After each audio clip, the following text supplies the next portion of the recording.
And this revolution is about stopping this creeping dictatorship. This is the people's revolution.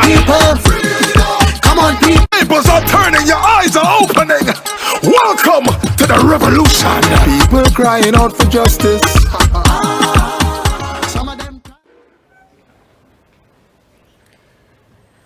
Honorable Political Leader Mrs. Kamla Prasad Bisesa, my UNC colleagues, our dear viewers and followers, and you, our supporters present here, a very pleasant good evening.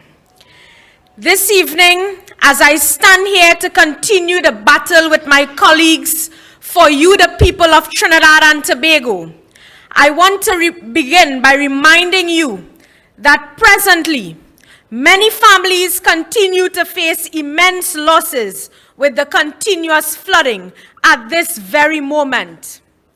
Farmers are challenged by deadly pests posing a serious threat to our food security. I want to remind you that presently the cost of living continues to rise, with every man jack feeling the pain in their pockets, feeling the pain in their wallets and purses, from the poor come right up. And when I speak about purses, you know the PNM, the Prime Minister, love to tell the women of this country to choose your man wisely, or choose your men wisely. But this evening I say, working women, working mothers are working 2 and 3 jobs to make ends meet in this country. I want to remind you that presently, citizens are facing the ill effects of the gas price increase in this country. We are faced with the escalating unemployment levels engulfing the country's workforce.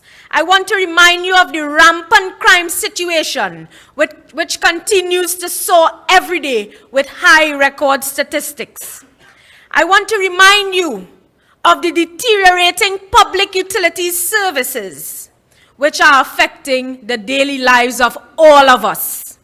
I also want to remind you of the worsening infrastructure as it relates to roads, drains, landslips, which continue to impact on the motoring public.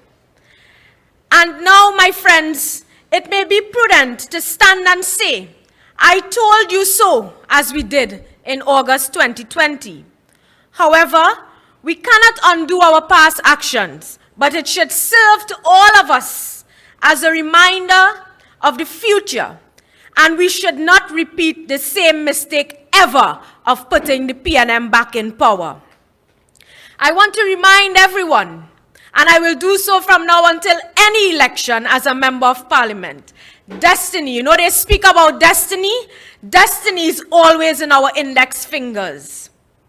I want to share with you, as an MP, as a representative, I have to depend on businesses to help me with many ventures. And I can tell you, sometimes my team will say, oh gosh, Van, we asked that person just one day to help us. How we would ask them again? But really and truly, you know, when you listen to them reminding you of these things, sometimes you just want to get the job done. You want to ask somebody how they could help you with something fast because that person is suffering. But really and truly, how much more will businesses continue to help us represent you, the people, when we have these funding catered for under the various ministries? But you know what the real question is? The real question is, what is really happening with our social support system in this country of Trinidad and Tobago? Tonight, without wasting any time, I want to urgently ask the Prime Minister of Trinidad and Tobago, the Right Honorable Keith Christopher Rowley, to immediately intervene in the operations of the Ministry of Social Development and Family Services. By immediate, I mean now, at this very moment. You know why? The clarion cry is not about the competencies of the minister, you know, or whether she should continue to preside over the said ministry, which is a fiasco at present. This is about relieving the stress and pressures on the poor people in this country. And I want to focus a little bit on the social services stress. Because many of you are aware of the stress people face when they attempt to access social services grants. Tonight it is about addressing people suffering in this country. Persons are unable to access social services facilities and grants because of the chaos and never-ending scandals plaguing the Ministry of Social Development and Family Services in this current year, 2022. Not before, in this current year, 2022. And I want us to review in date chronology. My friends, in January 2022, let me be precise and exact. On January 31st, 2022, a total of 1,836 social services government checks were stolen from TT Post offices located in Sangre Grande. You all remember this? This was valued at $7 million. Who do you think ultimately suffered from this dastardly action? And by extension, was the recipient of this diabolical plot? Let me say to you, it was not the Prime Minister who suffered, since he does not depend on social welfare grants to survive. It was not the Minister of Social Development who suffered, since she too does not depend on social welfare grants to survive. It was not the Cabinet who suffered, since they do not depend on the social welfare grants to survive. The persons who suffered, and to coin a phrase from my office, the sufferers are those who depend on the state for financial assistance.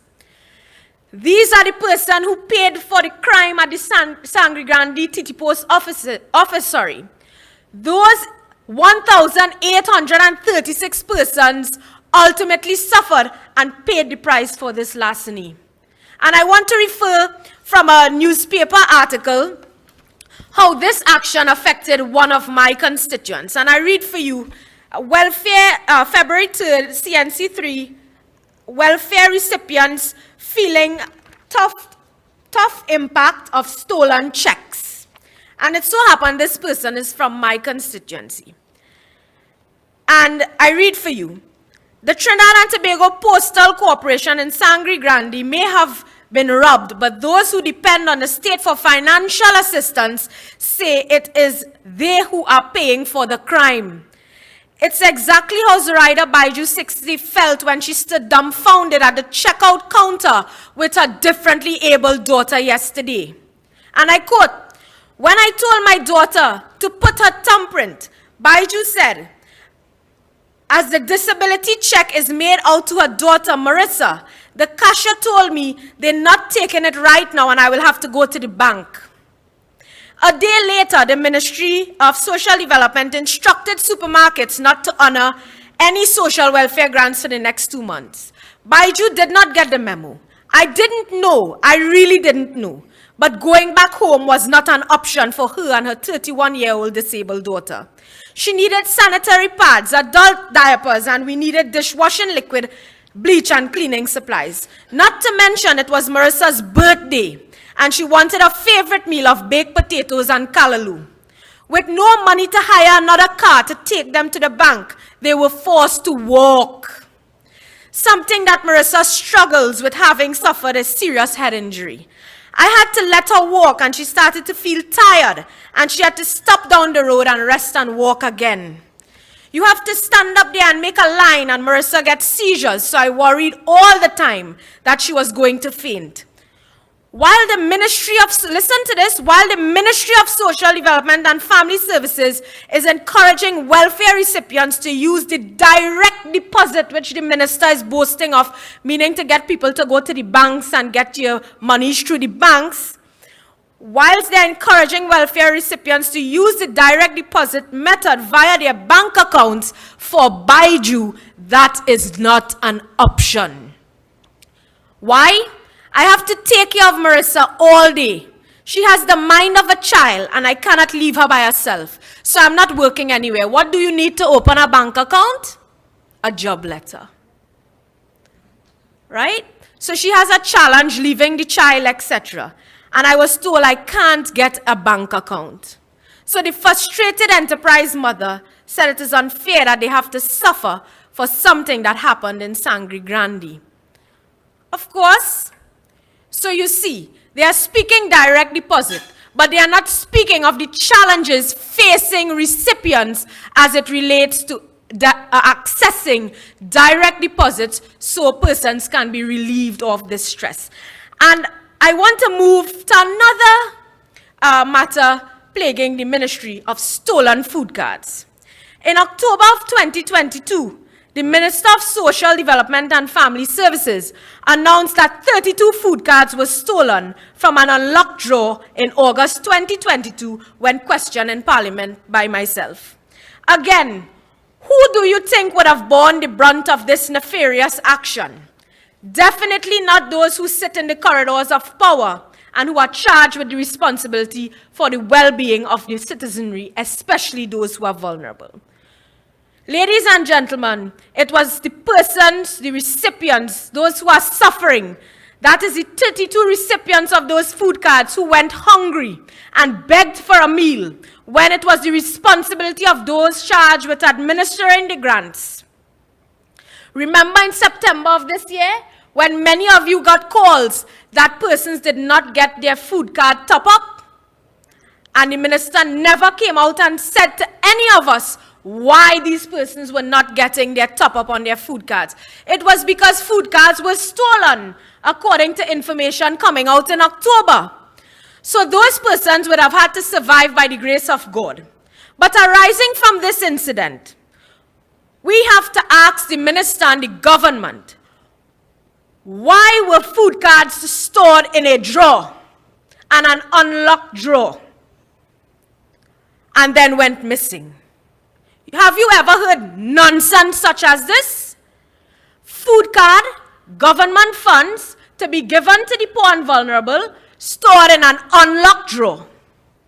We asked the minister why these cards were stored in an unlocked drawer and who was culpable, who was responsible, who presided over this action, what actions have been undertaken to remedy this crime, who and where are the perpetrators, and are they still in the system of the social welfare units?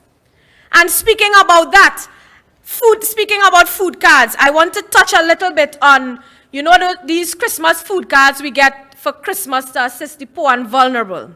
With the help of my colleague who started a lot of work on this, MP Barry Padarat, I wrote the Minister of Social Development on behalf of every single member of parliament in this country, no politics, we're dealing with the poor and vulnerable, asking that given the increased number of persons requiring social service intervention and given the intended season, I am urging you, the minister, that a greater number of persons benefit from this initiative, thus allowing for some measure of relief during this charitable period of the Christmas season. So we are asking the Minister of Social Development this evening to increase the amount of food cards given to MPs to give to their constituents who are vulnerable during the Christmas period from 200 to more.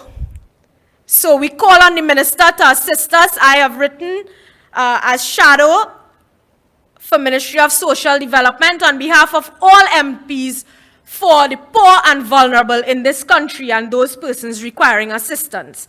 I have a very little bit of time, so let me touch a little bit on the $50 million fraud that's happening in the Ministry of Social Development, which is the most disturbing development. Hence, you would have heard my call at the beginning for the Prime Minister's urgent and immediate intervention in this approximate $50 million in public grant funding, which was lost to fraud in the financial year 2021-2022.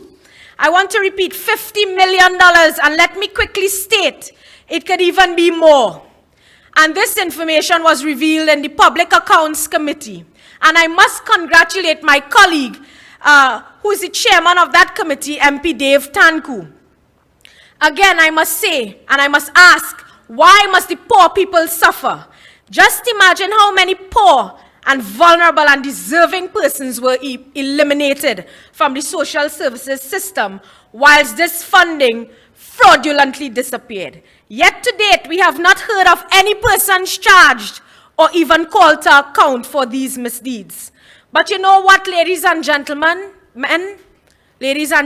rather, this could only happen under PNM government, where no accountability and transparency are offered, and no explanation are given to you, the people.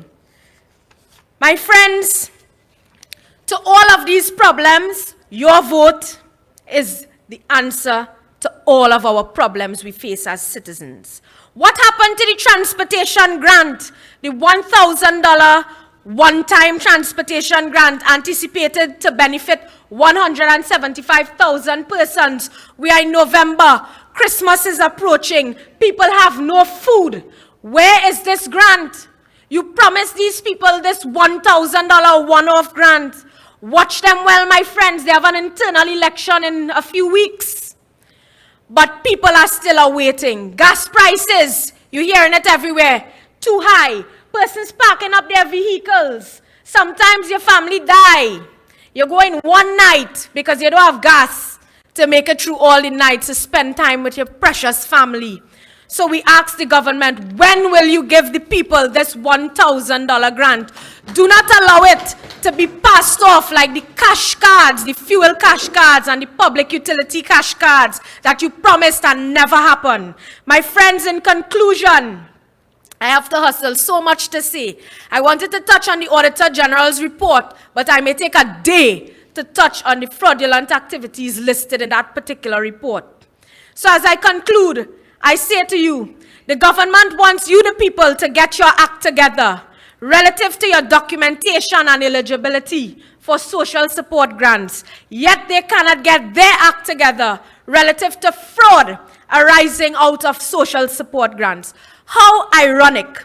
No transport grant, stolen checks, stolen food cards, $50 million in fraud, while many are suffering and can't see any future or even a next meal in this country. I say to you, enough is enough, and PNM must go. Long live our party and long live our political leader. I thank you.